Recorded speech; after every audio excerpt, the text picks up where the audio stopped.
Hello, and welcome back to Just Talking About Sports. I'm Ethan. I'm Matthew. And I'm Michael. And Matt, what are we doing today? Just talking about sports, baby. Woo woo! Yeah, the train keeps on rolling with these conference tournaments as we've got, yet again, another conference tournament video. This time we're going to be covering 5 conferences today. Holy moly, a lot of them to be covered because a lot of them seem to be playing right at the same time. So we're going to try and get as many of these out as early as we can. So today we're going to be covering the 5, as I said. We're going to be covering the Colonial, the Summit, and the Northeastern, which all start on Saturday. Then you have the MEAC, which starts on Sunday, and you have the MAC, which starts on Monday. So with all these conferences, it is going to be electric, and these are all mid-major ones, so which means they're all going to be crapshoots. So our predictions are going to be not 100% confirmed as some of the other ones that we might have. So let's just start the madness and head right into our first conference. This is going to be the Colonial Athletic Association, otherwise as the Colonial League, as people call it. This is where we have James Madison in first, with Northeastern right behind him, and then Charleston Cougars in third, Hofstra in fourth. They're always pretty good in March Madness. But then everybody else, forget about them because who cares? And that's where we have it right here for the Colonial. So we'll start off with our picks. Matt, who do you got for the Colonial Conference? It's a shame we didn't get to see this conference in its full glory last year due to what happened with the pandemic, because we missed out on William & Mary's run with Nathan Knight. We missed out on another last Hofstra run, where they clinched the tournament. They clinched the Colonial last season before everything canceled. So this is their chance, and we're not going to see them in full glory this year because, as Michael noted to me before we started, James Madison's star guard, I believe his name is Matt Lewis, right? It's Matt Lewis. Mm-hmm. Yep. Averaging 20, is out for the season. So that was the easy pick here. But due to injuries, James Madison, I believe, falls out of this early, and I'm going to go with the tournament experience. I'm going to go with Hofstra.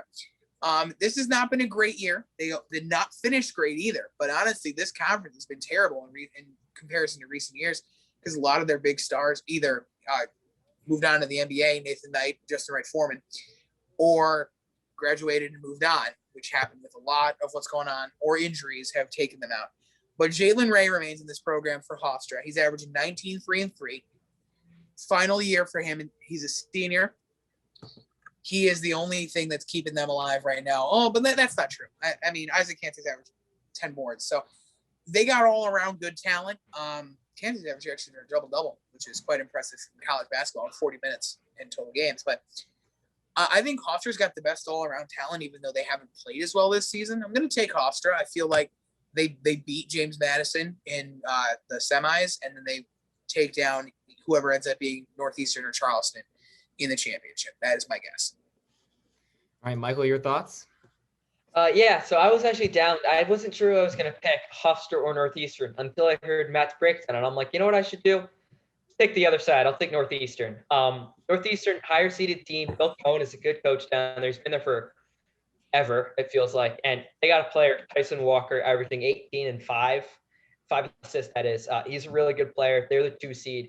They've been pretty competitive all season. Like, aside from their opening day shellacking that they had to UMass, they've been competitive in almost every game they've had. And, they seem to run through this conference, and then they'll probably lose in the first round of the tournament by about 1,000. But I got confidence in Northeastern. I'll take Northeastern to take this one. All right, now I will go for my pick. This is a weaker conference. This is looking like a good 15 or 16 seed for this upcoming March Madness. But I mean, I'm just looking at the team schedules and strength of schedule so far. There's one team that stands out in terms of the top 3 teams in the league that I would be looking into, and this team has been able to sweep the other 2, and that is the Northeastern Huskies. They swept Hofstra and they swept Charleston in 2 straight weeks after playing each other. They went and just smacked Hofstra and then smacked Charleston right after. And since they are able to handle both of them, I think there's no reason Northeastern should be able to handle them again. And I have Northeastern taking this one, and absolutely, like Michael said, getting smacked in March Madness, but at least they'll secure the bid. So, yeah. All right, that is it for our Colonial. We'll keep it moving. We're going to be zooming through these because we got 5 of them and they're smaller leagues to be talking about. So we'll move on to our next conference. This one's going to be the Summit League for this year, and it's another lesser known one, but there's still a few fun teams here to be talking about. We have South Dakota State Jackrabbits in first, with South Dakota Coyotes right behind them. Then you got North Dakota State behind them in third. And then unfortunately, no more North Dakota. They're a little bit lower down. But you have the Oral Roberts Golden Eagles, and then nobody's for the rest. So Matt almost gave Michael the opportunity. I'm just trying to stay in order for this time. Matt, who do you have in the Summit League? Oh man, it's a shame Mike Dom isn't here anymore. Because Dominator.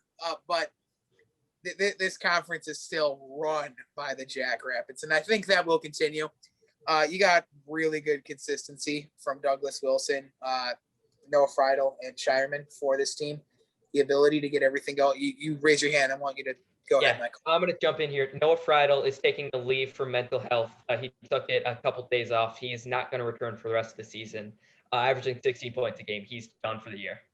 That is correct. Thank you for bringing that up.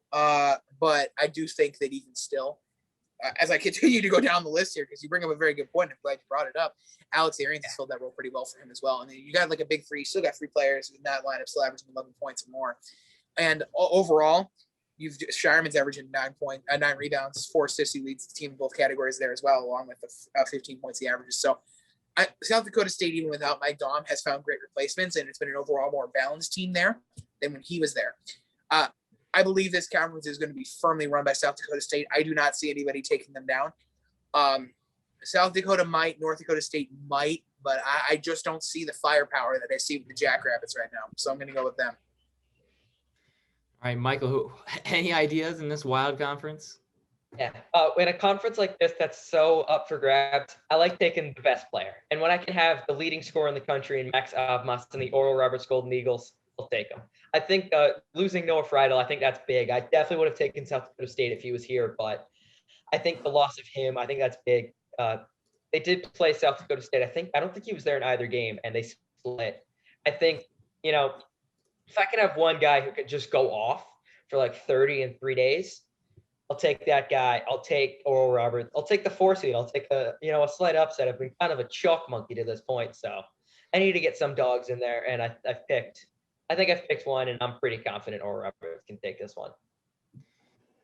Bold choice right there, going with the 4 seed. I am a little lost on just who in the heck to choose here. I mean, so I would have taken South Dakota State, but I mean, with that, I think that injury scares me away from that. But let's be bold. Let's go after South Dakota. South Dakota, they've been playing decent. I mean, they're on a losing streak right now. They ended up losing to North Dakota State, but they also went and they beat North Dakota State. They've split with South Dakota State as well. So they've been pretty even for the most part, but they've had a run this season where they were just on a complete hot streak. And they have 2 players that are pretty much like literally carrying this entire team, because they have 2 players in double digits, and both are pretty much around averaging 20 points per game. You have, I believe, Stanley Umudi, if I say that wrong. And then you got AJ Plitzway, and besides that, there's just nobody's around there. But I feel like they're a sneaky team just because they got those top 2 guys, and they played decently against some of these other teams that they versed. They haven't really been close in their out of conference games, but they've been in it enough to be able to do it. And they did beat your Oral Roberts Golden Eagles. So I think with that, I think South Dakota is the most logical pick in terms of strength of schedule and in terms of scheduling for that. And I have to take the Coyotes sneaking their way in there. So I want to add something very quickly before we move on, and it has something to do with Western Illinois. They were the 8 seed. They've been the 8 seed in back-to-back seasons here. They took South Dakota State to overtime in 2019, and they beat them last year in this tournament. So Western Illinois this year is the 7th seed against South Dakota. That's the reason I stay away from them, is because of their success in this tournament, even after a terrible season that they normally have. And once again, it's been absolutely garbage. But I do want to say, watch out. This conference always seems to have a huge upset early round, and I think Western Illinois has a very good chance of doing it again. Shout out Brendan Gilbeck. I think he led the country in blocks a couple years back. I think he was the one who was on that team, and they beat the Dominator in his senior year. Love to see that. Love to see that. But let's just say, by the judging of our picks, we have no clue who's going to win this conference. So we'll move on to, yeah, we'll move on to the Northeast Conference.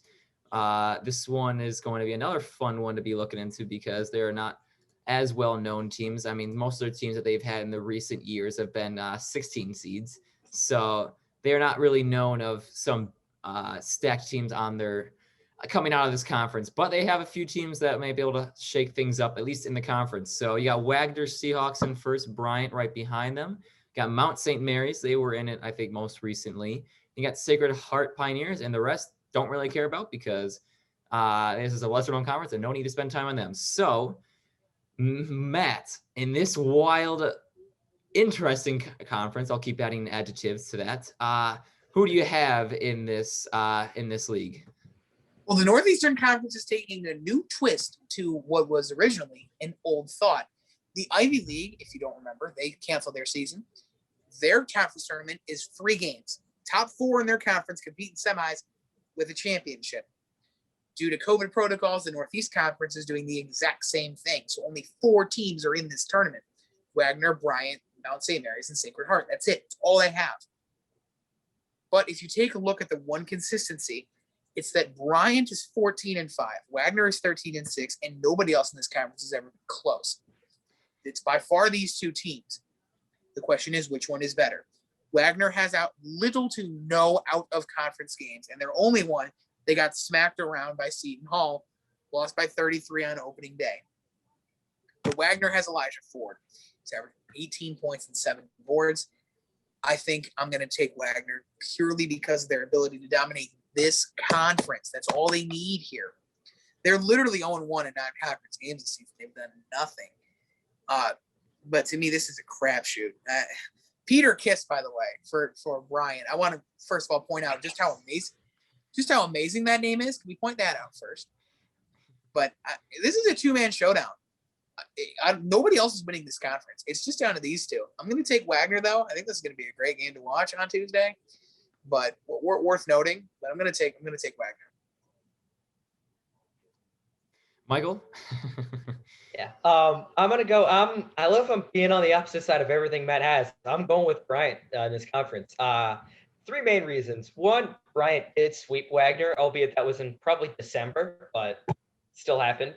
2, as you mentioned, I can just imagine Bill Raftery after seeing a Peter Kiss bank shot going, Peter, with a little kiss. So that's number 2.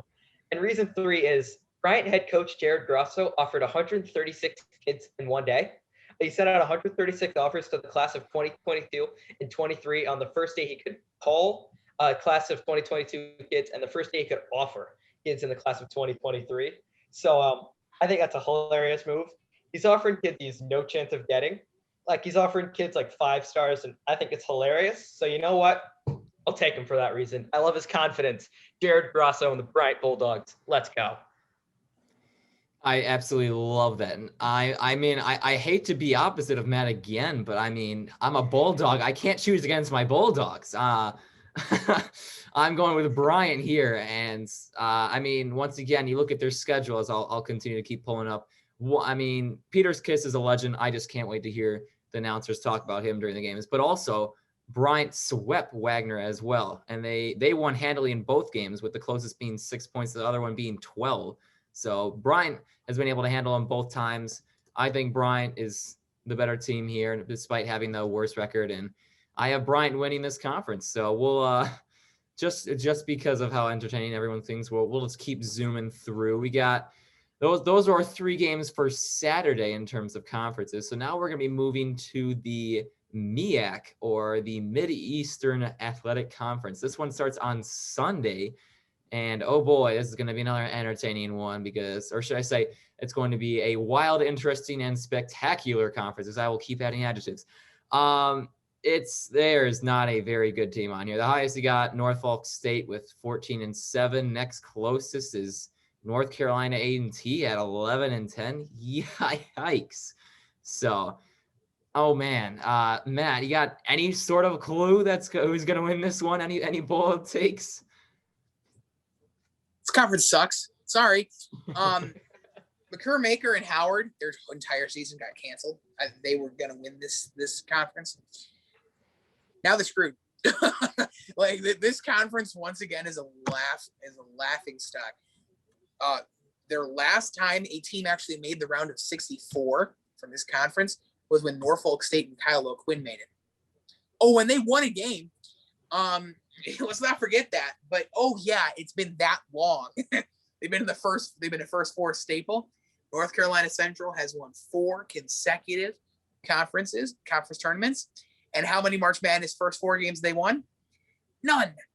Hey, guess what? They suck this year, so bye-bye. But they're like the 7th seed in this conference, and there's only 7 teams that are going to get in. You know what? This conference is so bad, I'm just going to do it.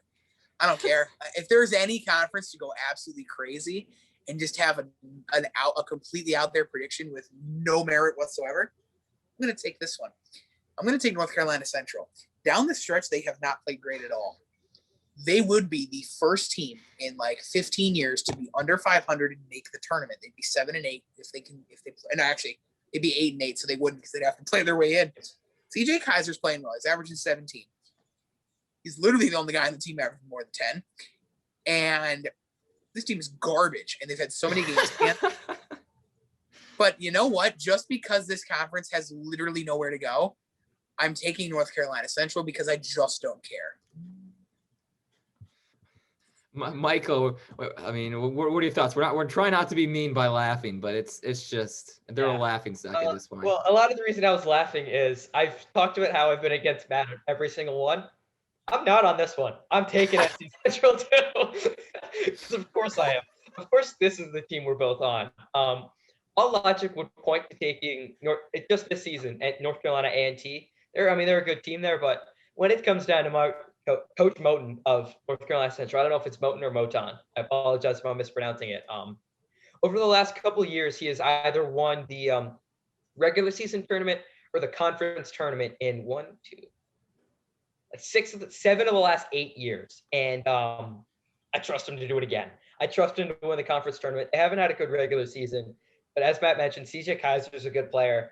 And if I got Coach Moten on the sidelines 3 games in 3 days, I believe in him to give up a couple of good game plans and to take the North Carolina Central Eagles back to the NCAA tournament. Can't believe I agree with Matt on this one.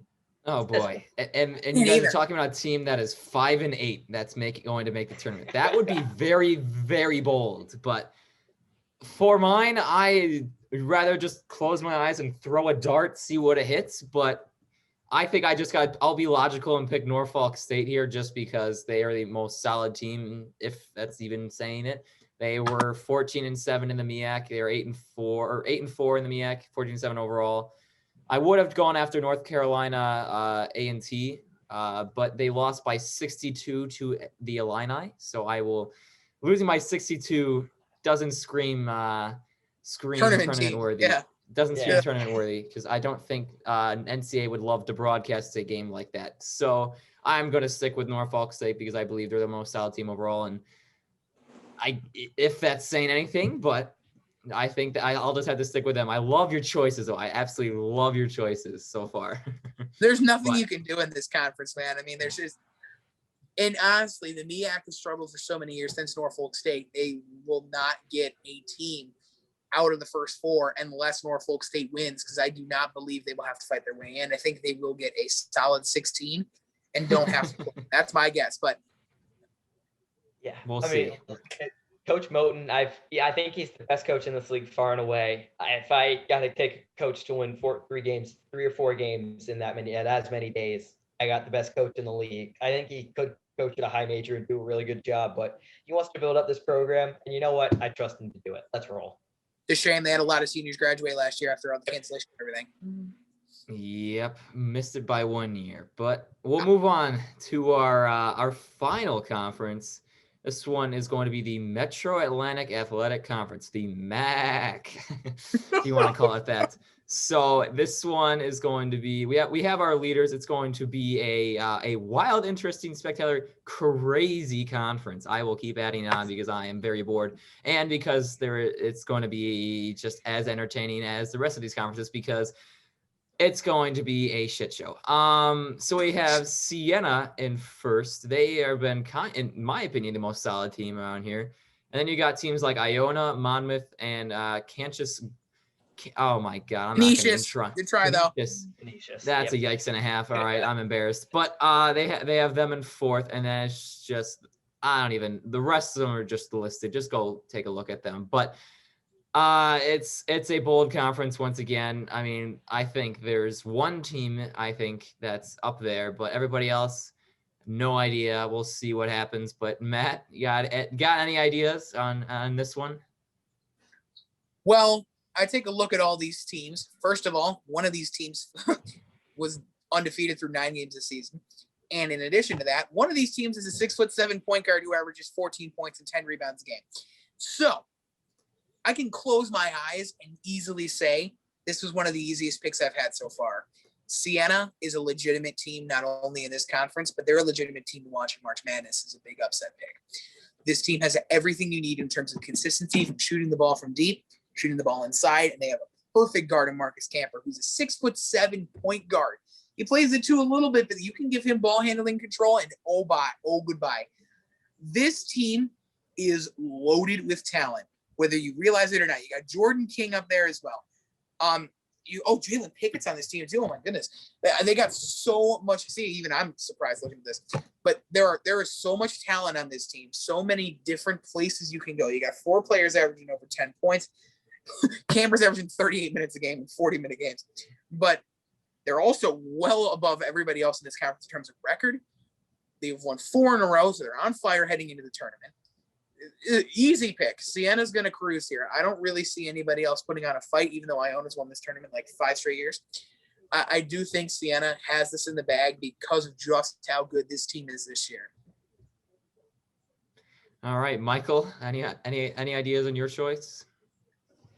Yeah, I'm completely with him. You got to take Siena. I think it's going to be closer than I think it's a little closer than they thought. I think St. Peter's is kind of a good sleeper. They're 9-8 in the conference, but they played some tough non-conference games. They're a good team and they run a pressing style. But Siena, the thing with Siena is their best player, in my opinion, is Jalen Pickett. I think he is a potential NBA player. He's that good. He's not having a good season, but I mean, if he gets it going, there is nothing that anyone in this conference can do. Like he averaged 15 the last 2 seasons, 15, 6, and 4. He's just that good. And he's not even playing that well, and they're still dominating. So when he gets it rolling, I agree with them. They're a team you can pick in March. I think they take it over the fighting, 6 seconds in Rick Pitino and the Iona Gales. But man, it would be so fun seeing Slick Rick back in the tournament. Hey, he did it a couple years ago. I wouldn't be surprised if he does it again, but against this team, I don't see it. Yeah. Would be awesome. Oh my gosh, Slick Rick. Gotta love the man. But for my pick, I will have to try and stick with you. We'll at least for this last conference, we all agree, because Siena is the most overall best team in this conference, and the way that they've been playing, the way that they were 9-0 and undefeated, they were one of the few undefeated teams left. I think they were in the top 5 in terms of undefeated or teams that were still left undefeated before they ended up losing. But I think that it's an easy pick. They have, like you said, plenty of players on there that are gonna be able to go out and get some buckets. Iona's got a chance to give them a scare, and I think is the only team really just because of their experience. But Siena, they got it in the bag. I got something to say really quickly, and I want to add this. If Siena gets somehow robbed into being a 16 seed, which I don't think they will, if they make the tournament and get robbed into being a 16 seed and Ohio State gets gifted a 1 seed, this may be the first legitimate chance you get at a 16 seed winning again since UMBC. I'm being serious. I'm not joking either. I'm dead serious. I think that if there's any chance, if you see Siena as a 16 seed for some reason, if they get into this tournament playing the way they've been playing, you might want to consider just watching out for them. I'm saying it right now. Just watch out. They're a really good team. They are well balanced. I think Siena would sneak into like that 15-14 line. I think they're good enough to get around that range. And I think I agree with them, though. They are a dangerous team in March. They got enough pieces. And, it's going to be fun because I thought this team was going to be really good last year. They got robbed from us. But this year, they returned just about everybody. I think they only lose Donald Terry, who transferred to Georgetown. But that's it. This team's good. Absolutely love to see it. At least we all agree on one conference, and I'm just happy for that. But all right, that was 5 conferences in one video. Holy moly, that is a lot of covering of these conferences. But guess what? We got still plenty more to cover, including another one that is going to be jam packed, which I believe is going to be our next one. That one's going to be the at least not the one just yet. We have the ACC Big West Conference UCA Southland coming up next. Stay tuned for that video. But after that one's going to be a whole.